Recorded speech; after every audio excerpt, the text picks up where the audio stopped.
Hey, I'm going to tell a short story called the Owensboro Ghost story. It goes like this. This couple lives in Owensboro, Kentucky, and they're up in their 90s. And they never watch TV. They just listen to big band radio.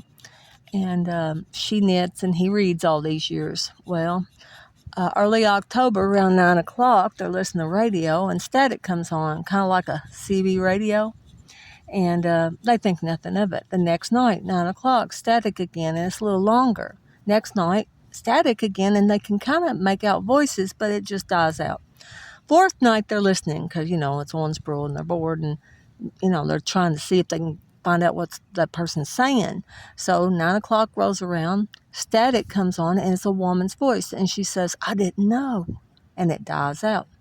Next night, they're listening for sure, and it's a little boy's voice, and he says, "I didn't know," and it dies out. Next day, it's a man's voice, and he says, "I didn't know," and it dies out.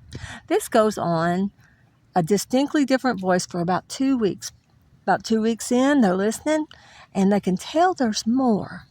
So they're listening. 9 o'clock rolls around, and it's a woman's voice, and she says, "I didn't know. I was just hanging laundry. I didn't know."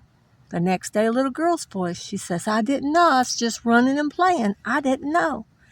The next day, a man's voice. "I didn't know. I was just putting on my uniform. I didn't know." Now, this goes on for another 2 weeks or so. It's near the end of October, and it's their anniversary. It's a Sunday morning, and the man says to the woman, "Honey, we've not been on our Sunday drive in a long time. It's our anniversary." He said, "People be sleeping in, or they'll be at church, because they're up in their years." And she said, "Let's go." And she says, "Okay." So she gets in, he's driving, and he comes up 4th Street, because they live down there by the River Park Center. So he comes up 4th Street until he gets to Frederica Street and takes a right there. Not a soul in sight. Beautiful, clear day. Until they get up by the high school and the Dairy Queen, and he takes a left there. And they go up there on 18th Street until he gets to the end, and usually at the end, he'll just turn around and come back home because, they just like getting out of the house. But this has been nice. Not a soul out there, and it's been great weather. So he decides to extend this, and instead of taking a left at Litchfield Road, he takes a right.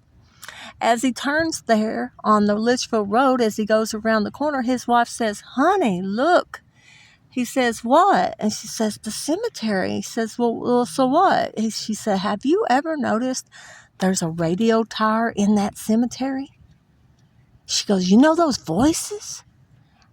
As they're pondering the possibilities, boom, there's a loud noise.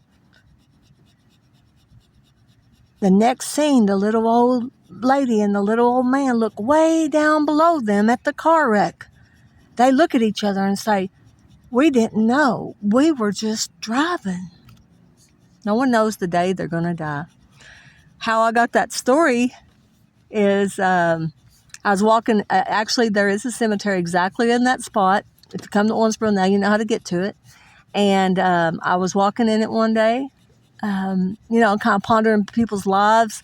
And there is a tower there. I think it's a cell tower, but at the time I thought it was a radio tower. And I thought, I wonder what all these people would broadcast if they could through that radio tower. And the thought occurred to me, they would broadcast, every one of them would broadcast, "I didn't know," most of them would broadcast, "I didn't know I was going to die that day." So as a Christian, I say to you, get ready, because we don't know. And I got ready when I met Jesus Christ, and he is real. So I invite you to ask him into your heart.